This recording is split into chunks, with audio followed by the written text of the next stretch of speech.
jërëjëf Aminata daal dinaa suivre sortie wu kii nga xamante ni mooy ministre Moustapha Ndiéck Sarré ci Moustapha Ba mi fi nekkoon ministre du budget te jàpp naa ni comme ni ko sénégalais yëpp di waxee doon na loo xamante ni lu mat a bàyyi xel la ndax discours bi ma ko gisee Aminata damaa gis ni Moustapha Ba ay erreur de communication Moustapha Ndiéck Sarré ay erreur de communication lay wéy di def ndax lu toll ni ministre porte-parole du gouvernement jàpp naa ni doonatoo ku ndaw ndax boo xoolee mën naa ni du première erreur am ci ay sorties yi nga xamante ni dina ko def yàggul dara kenn ci mën naa wax gouvernement bi ndax présidence la daal di tënku ki nga xam ne mooy Cheikh Oumar Diagne bi mu defee woon ay propos sur les tirailleurs moom Moustapha Ndiéck Sarré ci lendemain bi la dem ci benn rajo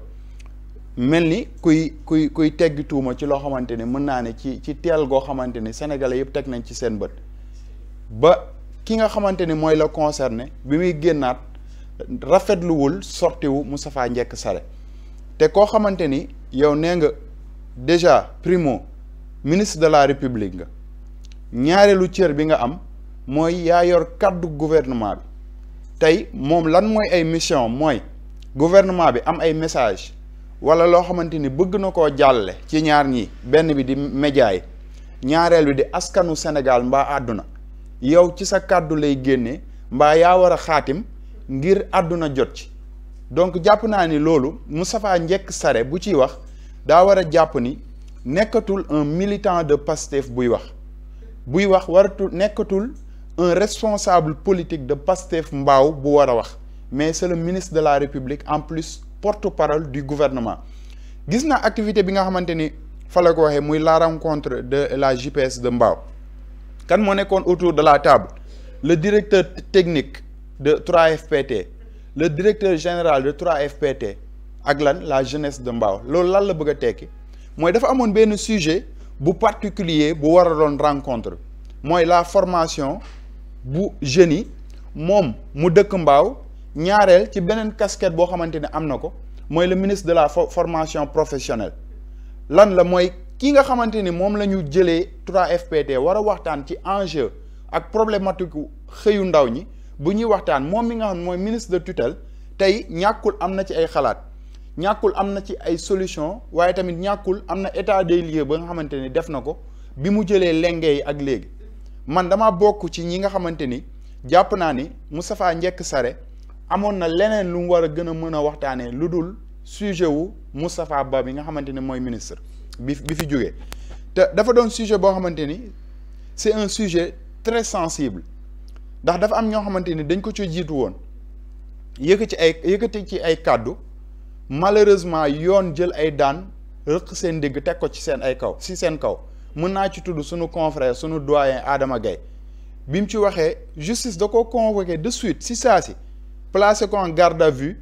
ñu daal di koy nëbb jant bi ay fan laata ñu koy dellu ba mu yëkkatee ay kàddu daal di jéggalu li nga xamante ne def na ko ci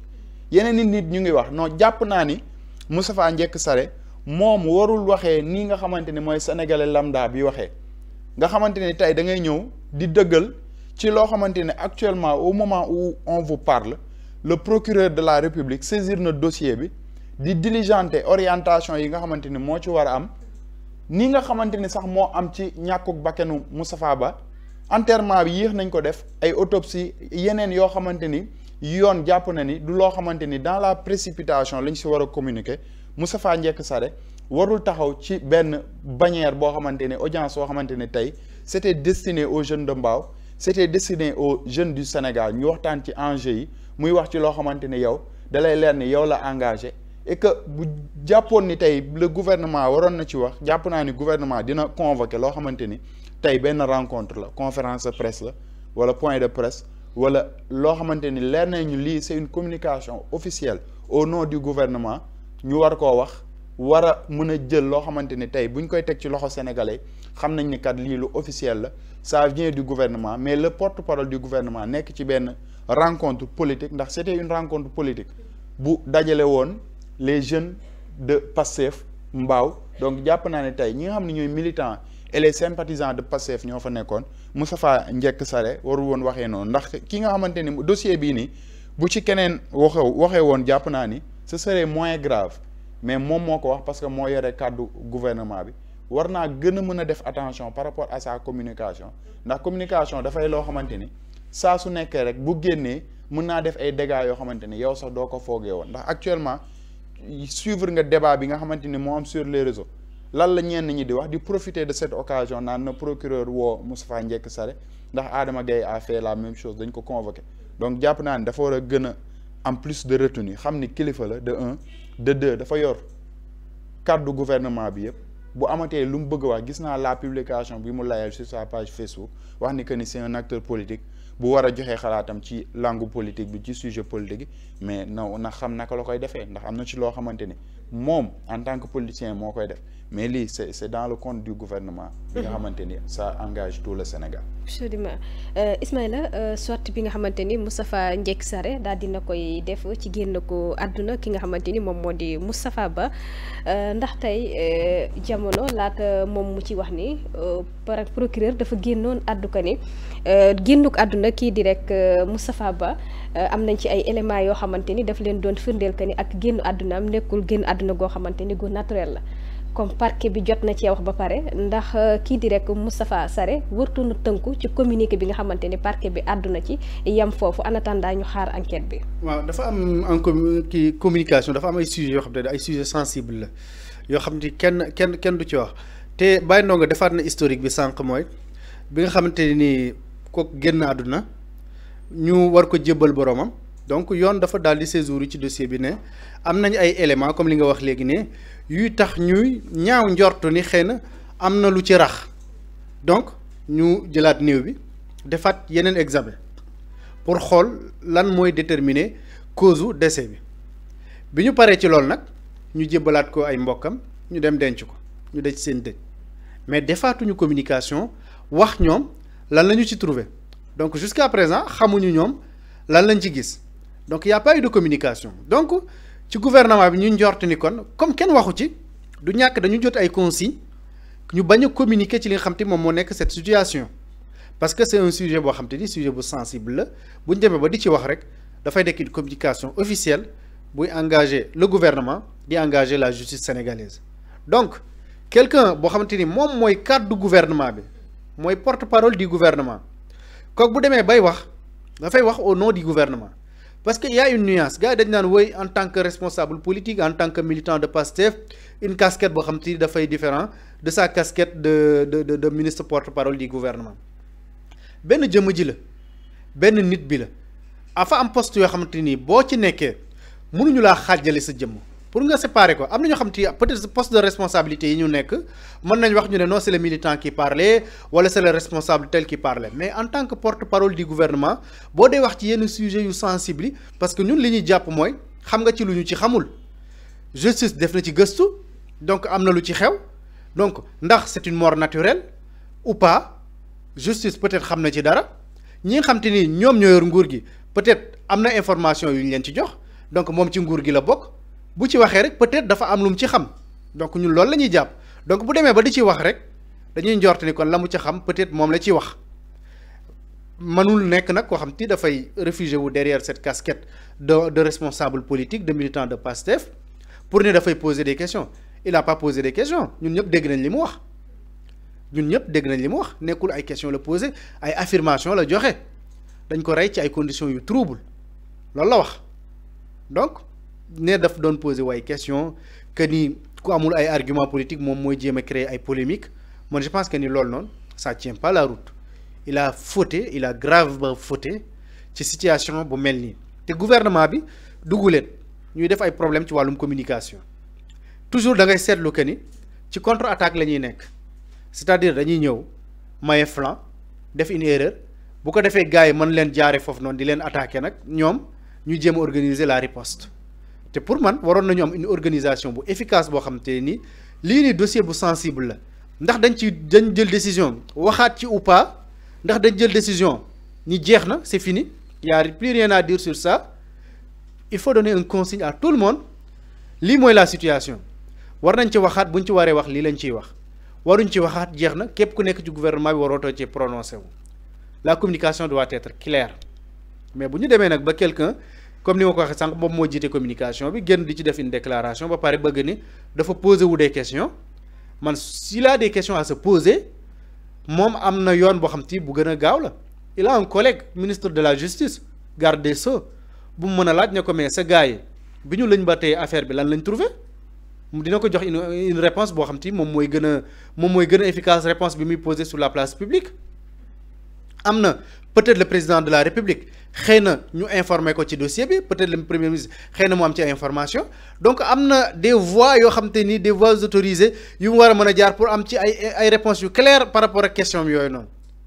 donc c'était pas pertinent du tout mu dem di poser des questions sur la place publique et puis encore une fois c'était pas des questions c'était des affirmations. kàddu yi mu yëkkati tey bu yenn ci njaboot gi taxawee ni dañu ko war a woo déglu ko ndax peut-être am na lu mu ci xam lu ñenn xamul ñenn ñi sax ni dañ ko war a jëlee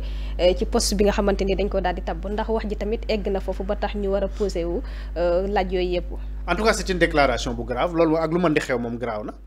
ndax nag gravité am àgg na ci ñu mën koo jëlee poste bi mu nekkam déet je pense que ni kilifa mi le premier ministre le président de la république ñoom ñooy juger nécessaire ou pas nit doo ko jiitu ci mbaram ñoom ñooy décider loolu beneen bi mooy la famille de feu Moustapha Ba. c'est tout à fait normal ñu sàkku yoon déglu ko parce que ñoom bi ñu indee néew bi Sénégal ñu war ko denc dañ leen déet dafa am lu ñu ci bëgg lañ bët ba pare parce que suñu xel dafa tey ci ni mu génnee àdduna retardé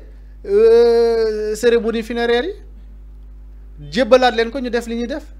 donc après il y a pas eu de communication en tout cas à notre connaissance déggootuñu ci benn communication donc bu ñu demaatee ba dégg ku nekk ci gouvernement bi mu wax lu mel noonu c'est tout à fait normal ñoom it tamit nag ñu ne kaay parce que yéen a ngi doon lëñ bët bëgg a xam moom ci yan condition la génne àdduna ndax daf ci am lu naturelul ou pas kii di ci gouvernement bi la bokk wax na lii donc c'est tout à fait normal ñu déglu ko ñu sàkku ñoom ñu déglu ko parce que ñoom yi tamit soxla nañu xam lan moo ci nekk sama mbokk bu génnee àdduna kenn nit ñëw ne ni mu génne àdduna dañ ko rey ci ay conditions yu trouble di nga soxla nag quand même moom mu joxe ay firnde joxe ay preuves que ni kii dañ ko rey ci ay conditions yi donc c'est tout à fait normal famille bi génn laaj yoon déglu ko parce que comme ni ko Baye Ndongo waxee un journaliste a dit moins que ça ñu woo ko 72 heures de garde à vue gis nañ li nga xam te moom moo ci xew yépp donc keneen mu génnaatee joxe une affirmation bu gën a xóot sax lu kooku waxoon c'est tout à fait normal parce qu'on dit que la justice nag elle est au-dessus de tout le monde nul n'est au-dessus de la loi loolu la ñuy wax fii nii donc c'est tout à fait normal que la famille dafa Mamadou Moustapha Ba ñu sàkku ñu gën a laaj Moustapha Ndiéck Sarré wax boobu mu wax fan la ko teg ndax daf ci am ay firnde ou pas ndax dafa xam lu ñu xamul voilà mu éclairer à l'intérieur de la famille mais aussi de tout le peuple sénégalais parce que c'était quelqu'un boo xamante ni il a géré l'économie sénégalaise bëri na lu mu gérer Sénégal ci économie bi donc bëri na lu mu xam lu ñu xamul donc ku mel noonu bu génnee àdduna ñu def ay affirmations yu mel noonu ci ginnaawam c'est tout à fait normal sénégalais yëpp xam lan moo ci nekk carrément et puis Moustapha Ndiéck Sarré donc comme bu ñu sukkandikoo ci kàddu yooyu doon ku mën a édifier les sénégalais la ci li nga xam te noonu la conditions yi mu génne àdduna. Baye Ndongo Moustapha ak poste bi nga xamante ni jotoon na ko daal di occuper di poste bu mag ci réewum Sénégal tey lenn ci njaboot gi wala ñenn ci sénégalais yi di àddu ko ni dañoo war a leeral ay mbiram ndax dañoo war a toog ba Paate wala Samba wax ci ay mbiram ñu doog a wëlbatikuwaat kenn ku nekk di taxaw ne dañoo war a leeral ay mbiram. xam nga sànq Ismaïla wax na ko parfois ñenn ñi dañuy bëgg a jiitu paaka ci mbaram xam nga loo xamante ni parquet da ci situé koo xamante ni kilifa la gu mag ci réew mi yor wàllum koppar maanaam finance budget boo xamante ni ci réew mi la mu daal di génn àdduna am coow yoo xamante ne am na ci ñuy wax maquillage ay chiffres gis le gouvernement def ay conférence de presse wax ñu jékki saa ñu ne nit ki dafa wàcc liggéey naka la ñàkkee bakkanam ba ni muy dellu siwaatee si réew mi kilifa yi yor yooyu muy le parquet bi ma la doon wax léegi daal di jël ay décision ne duñ ko denc duñ ko mën a jébbal boromam nañu xaar li nga xamante ni moom la ñu war a def ci wàllum ay gëstu ñu mën ko def ci yaramam ngir ñu mën a am ay leeral yoo xamante ni moo ci jëm